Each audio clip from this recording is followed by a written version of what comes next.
Santa Casa e você. Apoio Crismed, compromisso com a saúde. Aesp Odonto, porque o seu sorriso não tem preço. Nova Emergências Médicas, inspirado por excelência e inovação.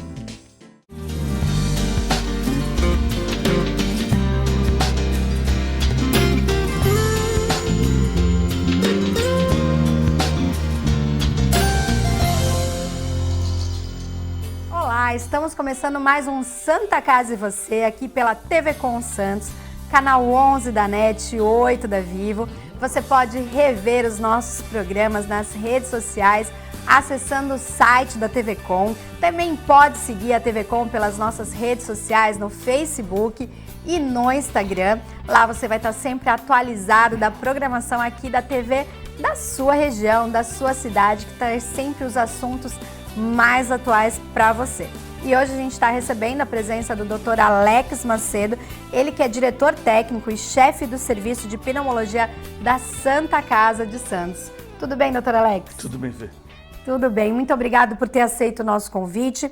Hoje a gente vai falar um pouquinho sobre pandemia ainda, né? Esse assunto que está aí ainda na crista da onda. Mas antes a gente quer falar dos recadinhos da Santa Casa. A Santa Casa, desde o dia 1º de julho, está com a campanha do Julho Verde. Todos os meses agora a Santa Casa tem trocado as cores ali das lâmpadas do crucifixo da frente da Santa Casa para conscientizar todo mundo sobre as campanhas. E esse mês é cabeça e pescoço, câncer de cabeça e pescoço, né, doutor? Sim, os tumores de cabeça e pescoço, as doenças que acometem essa região. Normalmente, principalmente o final da face, né? A mandíbula e o pescoço. Então, os tumores de garganta, os problemas de tireoide, os tumores de tireoide, as disfunções de tireoide, esse é o mês da conscientização sobre essas doenças e é escolhido a cor verde. Isso é uma campanha mundial, né? O mundo todo, isso. Ele tem essas campanhas, por exemplo, Outubro Rosa, Novembro Azul, e esse mês seria o Julho Verde. Isso, o Julho Verde em relação à conscientização sobre a importância, principalmente de diagnósticos precoces de lesões de cabeça e pescoço. Sim, nós recebemos aqui o Dr. Rogério, que é cirurgião de cabeça e pescoço aqui no Santa Casa. Você falou que os números são altíssimos e, se detectado precocemente, é aí um sucesso no tratamento e na cura. Um outro recado que a Santa Casa quer dar para você são os bancos de sangue.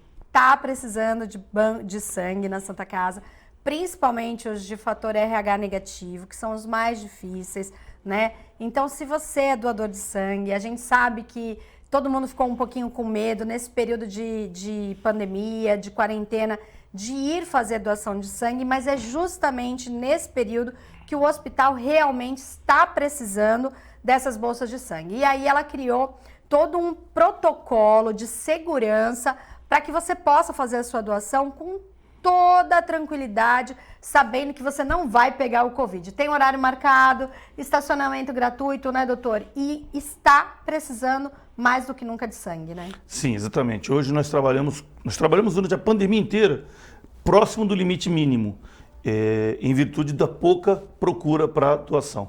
Como a Fernanda falou, nós garantimos toda a segurança para quem for doar. E, por favor, quem já é doador, quem tem o seu cronograma de doar sangue 1, 2, até 3 vezes por ano, por favor, procure o nosso banco de sangue. Nós estamos precisando melhorar o nosso estoque mínimo. Cirurgias cardíacas, neurocirurgias, cirurgias oncológicas as coisas não pararam, né? Não foram paradas. Nós continuamos com essas cirurgias e que consomem uma quantidade boa de sangue. E segundo o hospital, os fatores RH negativos são os que sempre estão precisando mais. Então, as doações são de segunda a sexta, das 7 às 16 horas, no sábado, das 7 às 11. Para evitar aglomeração, tem que ser agendada pelo telefone 3202-0600, ramal 1414 e 1218, tá bom? Então, você doando esse gesto aí pode salvar até 5 vidas, então é muita coisa. Doutor Alex, pandemia, né? Ele já tá, olha, já é PhD nisso, mas tem sido requisitado para falar desse assunto e fala muito bem em todos os meios de comunicação. Não podia deixar de falar aqui no Santa Casa e Você. Como é que a gente está, né? A gente já está aí no meio de julho.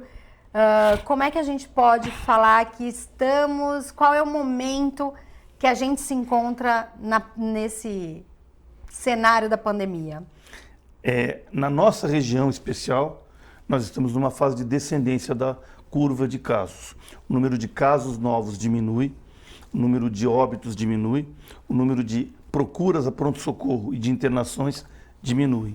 Então, assim, óbvio que quando você olha o número de óbitos acumulados, isso vai aumentando. Mas óbitos por dia, procuras a pronto-socorro por dia, número de novos diagnósticos por dia, na nossa região, vem em queda clara.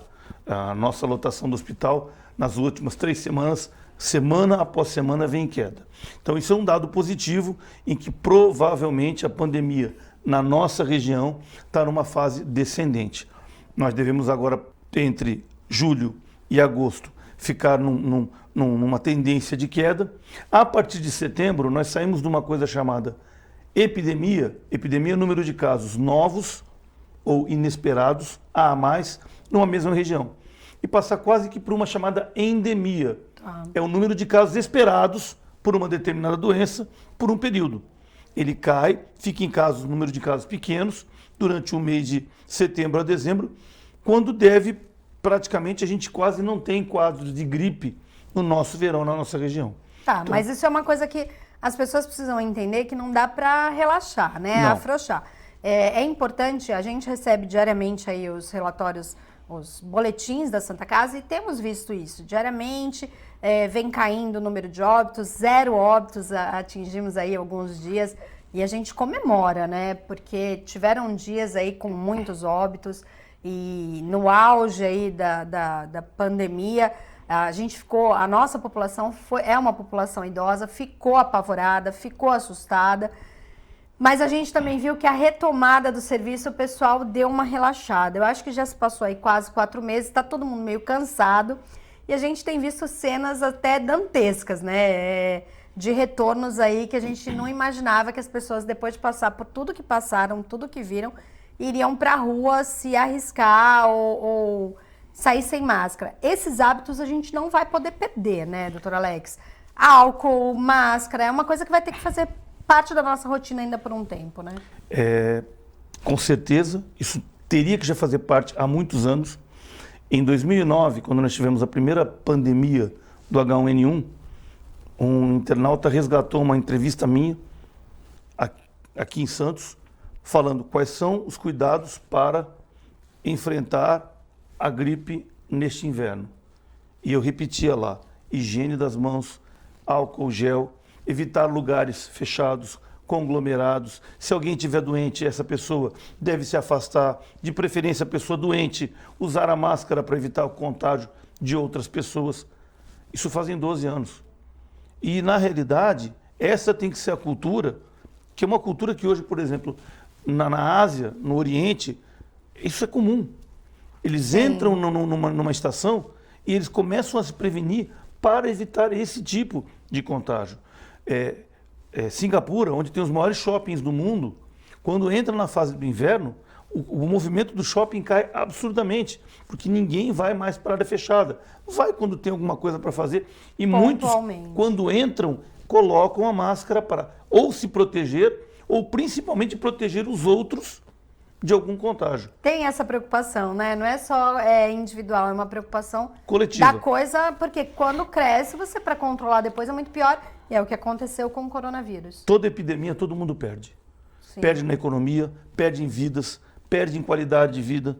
Então, essa cultura, ela vai ter que ser introduzida na população, da mesma maneira que foi o cinto de segurança alguns anos atrás. Parar de fumar em locais fechados. O respeito à comunidade. Ter uma sociedade organizada. Sim. O meu direito vai até onde chega o direito do próximo. Então, isso tem que ser pensado. Se a gente não tiver esse objetivo como mudança, a gente vai incorrer em outra epidemia, em outro vírus, porque eles vão fazer mutações. Sim. Então, nós vamos ter outras e outras epidemias sequenciais. Isso tem que ser um hábito de vida. A higiene das mãos nessas épocas, não entrar com um sapato sujo em casa, ter um certo distanciamento das pessoas. Se eu estou doente, eu prefiro me afastar. Sabe, eu não vou cumprimentar e abraçar uma pessoa se eu sei que eu estou com o comecinho de uma gripe. Olha, eu estou meio gripado, é melhor a gente ficar... Isso deverá ser uma coisa natural. Vai acabar... Já deveria ser, né? Vai acabar e nós vamos ter que continuar usando as máscaras. Nós não sabemos ainda qual o perfil final desse vírus. Ele ainda é novo, ainda tem coisas novas acontecendo? Tem coisas que a gente vai descobrindo dia após dia. Então, assim, hoje existe um comentário muito grande das reinfecções. Eu posso ter novamente. Saiu um documento de várias sociedades de infectologia de fora do Brasil mostrando por que isso virou uma notícia de rede social e toma proporções que a gente não consegue segurar. Então, eles comprovaram em todos os estudos tudo o que aconteceu. As pessoas que tinham, por exemplo, aquele exame do nariz positivo durante uma doença, ficou negativo, 3 meses depois alguém fez e ficou positivo. E agora? Ele entrou em contato com o vírus, ele está doente novamente. Então eles pegaram um trabalho antigo da China, mais um outro da Coreia, um da Itália.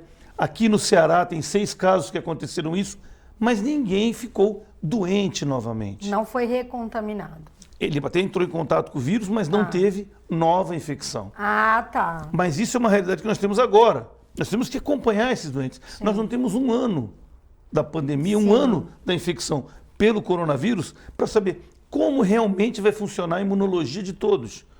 Tem alguns que permanecem com o vírus, com o anticorpo IgM positivo mais tempo do que outros. Eles estão contaminando? Não estão contaminando? Aparentemente não. Tudo que a gente viu, não. Mas como é um anticorpo de fase aguda, alguém vai falar, enquanto a IgM estiver alta, você não pode sair de casa, porque você está contaminando. Isso não é uma verdade absoluta, já se viu isso. Então tem várias coisas que nós estamos conhecendo. Porque só para quem ainda, né, a gente fala isso todos os dias, mas é incrível que ainda tem muitas dúvidas. O IgM é o estágio em que você está com a doença. Você teve contato recente com o vírus. Tá.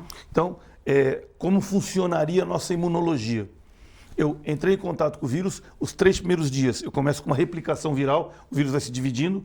Neste momento, o meu organismo cria anticorpos contra esse vírus. No 4º dia, em 10% das pessoas, eu começo a ter sintomas, 4º, 5º dia. No 7º dia, eu tenho uma quantidade grande de anticorpo que começa a reagir contra esse vírus.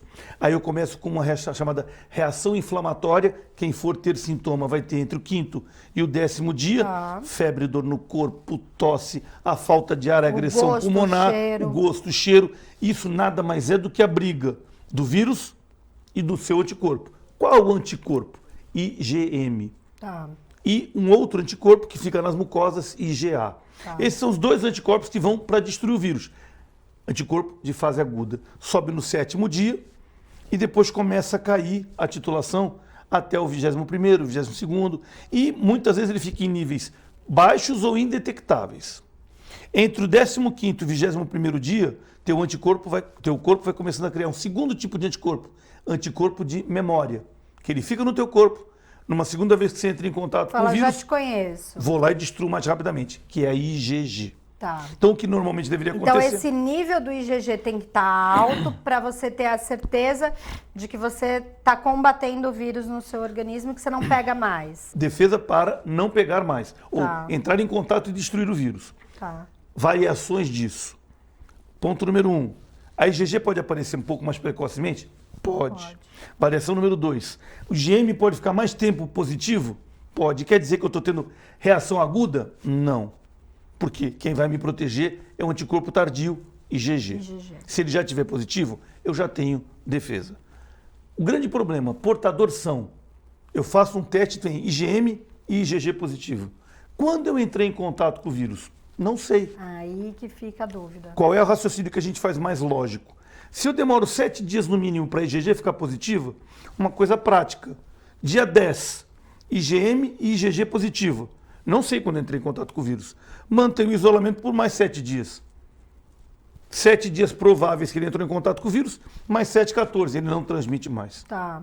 Mas e aí essa margem dos outros 7 dias, que é os 14 dias que fica de isolamento, é uma margem de segurança, então? Exato. Como eu não sei quando ele entrou em contato com o vírus, pode ter entrado a 10. Ele já pode estar até ser terceiro não transmissor, mas eu não sei. Partindo do princípio que eu não sei, eu conto 7 dias para trás, que é o mínimo, 7 dias para frente essa pessoa está pronta para voltar a conviver sem contaminar. Ah, mas eu fiz um teste de novo e veio IgM positivo e IgG também. Normalmente, o IgG virá no mínimo 3 vezes mais alto que o IgM, quando não mais. Não quer dizer que eu sou uma pessoa que contamino, quer dizer que eu tenho ainda o IgM positivo. Então, assim, muita coisa nós estamos aprendendo dia após dia, mas nada que seja muito diferente. Não vai pegar de novo? Não vai pegar de novo. Vai transmitir de novo? Não vai transmitir de novo. Eu posso ter anticorpo positivo tardio? Pode. Isso quer dizer, não quer dizer nada, é só calma. Existe muito desespero no meio de tudo isso. Muito. Né? Nós vamos para o intervalo, que é rapidinho, o assunto está super bacana. Então fica coladinho que no próximo bloco a gente vai continuar falando aí sobre o tão famoso Covid.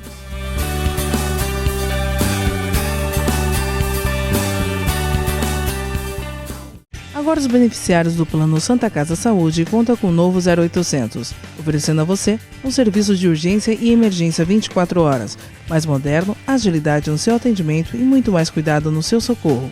0800 941 6110. Aqui a sua vida é levada a sério. Apoio 9 Emergências Médicas. A vida é vulnerável. Por isso protegemos uns aos outros. Proteger é nosso instinto. A vida precisa de cuidados.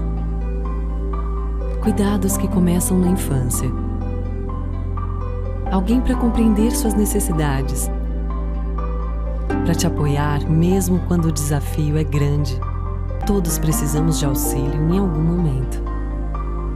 Alguém para trazer conforto e demonstrar comprometimento com você a qualquer hora ou lugar.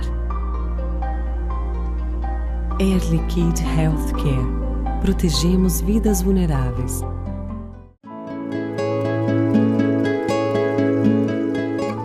A Crismed Comercial Hospitalar orgulha-se de ser considerada uma referência no ramo médico hospitalar, atuando há mais de 20 anos no mercado, com comprometimento, competência e excelência no atendimento aos clientes. Crismed, compromisso com a saúde. Rua São Paulo, número 13, Vila Belmiro, Santos. Acesse o site www.crismed.com.br. Com corpo clínico experiente e mais de 40 especialistas, o Plano Santa Casa Saúde oferece atendimento humanizado há mais de 25 anos. Além de convênio com o mais completo hospital da região, conta com clínica de especialidades, atendimento de urgência e emergência 24 horas, autorização de exames online e plano odontológico incluso. Consulte nossos corretores e saiba mais. Plano Santa Casa Saúde, sempre perto, cuidando de você. Cuidar da saúde bucal diariamente é fundamental, como a escovação, o uso de fio dental e enxaguantes bucais, mas nada substitui as visitas ao cirurgião dentista. Problemas bucais como a doença crônica gengival periodontite podem acarretar males inclusive para o coração, pulmões, entre outros mais. Não coloque a sua vida em risco, visite regularmente um profissional de sua confiança. Apoio AESP Odonto. Maior complexo hospitalar da região, a Santa Casa de Santos é referência em especialidades médicas, estrutura, atendimento e gestão. Há 3 anos, a instituição conta com uma nova administração, avançou em tecnologia e sustentabilidade, oferecendo melhores condições de trabalho aos colaboradores e ao corpo clínico e, principalmente, melhorias no atendimento dos pacientes. Foram investidos mais de R$1,5 milhão em equipamentos novos, como aparelhos de ressonância magnética, tomografia e serviço de hemodinâmica.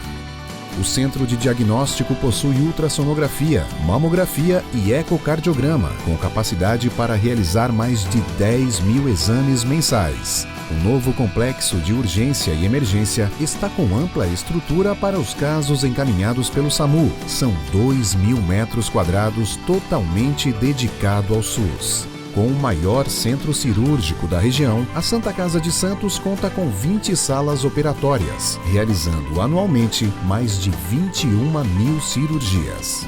Ampla assistência em terapia intensiva especializada, o hospital realiza atendimento infantil e adulto, sendo o único da Baixada Santista com UTI neurológica, cardiológica e coronariana. Além disso, ampliou a capacidade de atendimento para a terapia intensiva. São 10 novos leitos construídos com a verba arrecadada no baile de 475 anos da instituição. O ensino e a pesquisa são os pilares da Santa Casa. O hospital investe frequentemente em educação médica continuada e no aperfeiçoamento das equipes multidisciplinares, garantindo um corpo clínico altamente qualificado e profissionais sempre atualizados. Com quase 5 séculos de história, a Santa Casa de Santos é um centro de excelência em saúde que não para de crescer, mantendo o foco na excelência e humanização do atendimento.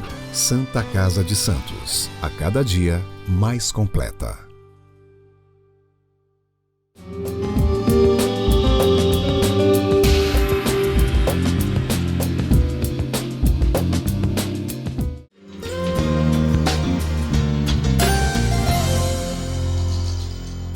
Estamos de volta com o Santa Casa e você aqui na TV com o Santos. Hoje recebendo o Dr. Alex Macedo, ele que é diretor técnico e chefe do serviço de pneumologia da Santa Casa de Santos. Um prazer estar recebendo o senhor aqui. Dr. Alex, no primeiro bloco a gente estava falando aí da pandemia, da quarentena, do relaxamento. O senhor comentou que a gente está aqui na nossa região numa fase, vamos dizer assim, favorável, né? Tá descendo, os casos estão estabilizando. Mas a gente escuta muito falar que o vírus é um vírus de inverno e nós estamos em pleno inverno. Ainda pode reverter essa situação? A gente ainda pode retomar esses casos? Ou a tendência realmente é diminuir por conta das pessoas estarem se cuidando ou porque já tem uma população que o senhor acredita que seja assintomática e que já teve contato com o vírus? Eu acho que a gente não vai ter a chamada segunda onda. E principalmente porque a maior parte da população está imunizada. Está imunizada ou porque já teve a doença ou porque era um portador são. Então, nesse ponto, a gente fica um pouco mais tranquilo. Existia muito temor, inclusive, em países de fora do Brasil, porque o Brasil seria o primeiro grande país em população a entrar numa pandemia no inverno. Todos os outros entraram no final do inverno, começo da primavera. Tá. Dezembro foi a China, janeiro a China e um pouco mais da Ásia, e a Europa já foi na primavera deles. Tá. Então eles pegaram a pandemia na primavera-verão. Tá. Quem começou a pandemia no final do verão, entrando no outono e inverno, de países grandes, fomos nós. Então existia uma dúvida. Será que no frio, que não é tão frio, nós vamos disseminar a doença em grande quantidade? Se a gente comparar com H1N1, vamos comparar, sendo fora agora da pandemia. O H1N1 tem maior distribuição no sul e no sudeste do país. Você tem muito menos H1N1 no norte e nordeste. Por conta do clima. Do clima. Já na pandemia atual, essa distribuição, obviamente, teve essa característica, mas principalmente em São Paulo capital, Grande São Paulo, estado, muito mais pelo conglomerado populacional, facilidade de transmissão, do que necessariamente pelo inverno. Nós vamos começar a ter temperaturas efetivamente mais baixas, médias, de uma semana, 2 para cá.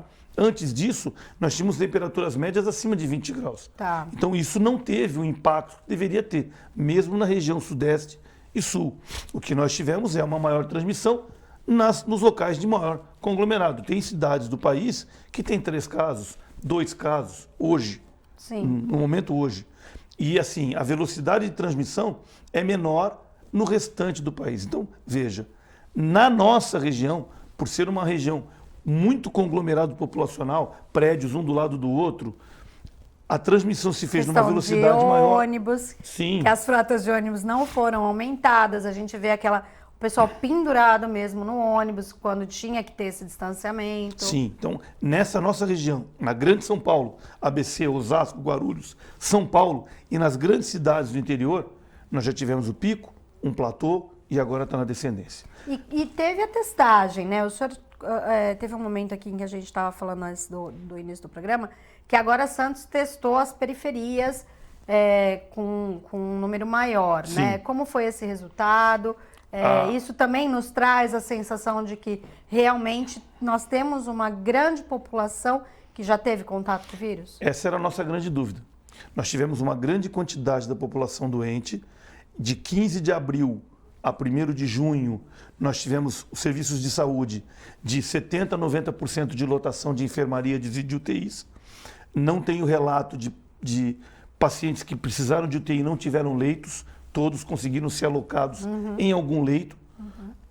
E a partir de 1º de junho ficava uma dúvida. Nós não tínhamos a testagem da periferia. O drive-thru que foi feito da prefeitura e das prefeituras era feito mais. Então a gente tinha números na região da Orla da Praia, um pouquinho do Macuco, Marapé. E aí a primeira testagem foi feita há 3 semanas atrás, no domingo na Zona Noroeste e domingo retrasado nos Morros. E o que ele mostrou foi que uma grande parte dessa população era portador são. E isso deixou a gente mais tranquilo, porque essa segunda onda poderia acontecer caso esta população tivesse uma baixa taxa de contaminação, ou seja, de portador são. Mas não é verdade. E é isso que dá essa determinada para essa flexibilização. Então, se a gente tem um grande número de pessoas que são portadores sãos, que o portador são é o que já teve o contato e é assintomático. Então, a gente pode flexibilizar, porque ainda vai ocorrer casos, como o senhor falou, mas necessitando de vagas, nós não vamos ter o tal famoso colapso da saúde, é isso? Exatamente. Hoje, nós temos uma faixa da população que não entrou em contato com o vírus, que vai entrar no mês de julho, no mês de agosto. A parcela que vai entrar em contato com o vírus, a grande maioria será um portador assintomático, a minoria vai precisar do serviço de saúde, uma minoria menor ainda, metade dessa minoria, vai precisar de uma terapia intensiva, mas nós temos vaga para todo mundo. O impacto disso em mortalidade é pequeno. Se a gente colocar hoje o país como um todo, apesar de vários focos que nós tivemos de gravidade maior, você colocar 70 milhões de mortes para 1.500.000 casos, numa população de 210 milhões, o número de mortes por milhão é baixo. Se você se reportar coisas que eu falei lá atrás, a mortalidade da doença ela é baixa. O que nós precisamos ter cuidado é, se tivermos um colapso no atendimento, nós teremos uma mortalidade maior do que deveríamos. Porque não vamos dar atendimento. Exatamente. Vai faltar, alguém vai ficar sem respirar. Se nós compararmos a nossa mortalidade com de outros países da Europa, a nossa mortalidade por milhão de habitantes é muito menor. Se você comparar São Paulo, a mortalidade de São Paulo chega próximo de países mais graves. Agora, do país como um todo, ele é bem menor. Entendi. Bom, doutor Alex, o programa está chegando ao final aqui. Quero agradecer mais uma vez a sua participação e o recado final para todo mundo se cuidar, né? Ainda continuemos usando máscaras, distanciamento social, lavagem, higienização das mãos. O vírus se transmite pela mão. Ele não voa de borboleta, ele não anda no cachorrinho. Ele não pula do chão na sua boca. Ele não pula do chão, ele não é um canguru. A transmissão, 99% é mão. É a mão que vai na máscara, é a mão que vai... Então, e a luva? Não, higieniza a mão. E entra num ambiente fechado, um elevador, põe a máscara. Isso não vai te fazer mal nenhum. Não vai te prejudicar em usar uma máscara num ambiente fechado. Se sentir algum sintoma, tem que procurar agora, sem dúvida nenhuma. Agora já pode procurar, já não é aquela coisa de não lotar os hospitais, até porque já diminuiu tudo isso. Mas, como o doutor Alex falou, e o melhor é o sabão, né? Sim. Porque ele é gorduroso, Sim. não é isso? Ele tem uma pele... Sabão, detergente, qualquer tipo de saponáceo que você limpe a mão. Melhor até do que o álcool. Bom, e o álcool é eficiente também, Sim. o 70. Sim. Muito obrigada, doutor Alex. Um abraço aí à família, a Renata, as filhas lindas. Eu sou fã da Renata, acompanho ela aí na rede social. Fica um beijo para a família do doutor Alex, que é um querido amigo também. E o programa Santa Casa e Você vai ficando por aqui e a gente se encontra no próximo programa. Até lá. Tchau.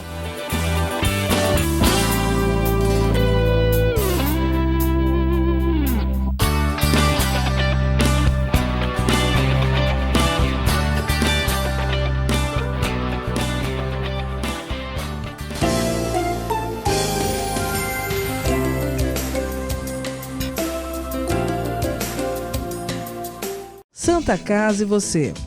Apoio Crismed, compromisso com a saúde. AESP Odonto, porque o seu sorriso não tem preço. Nova Emergências Médicas, inspirado por excelência e inovação.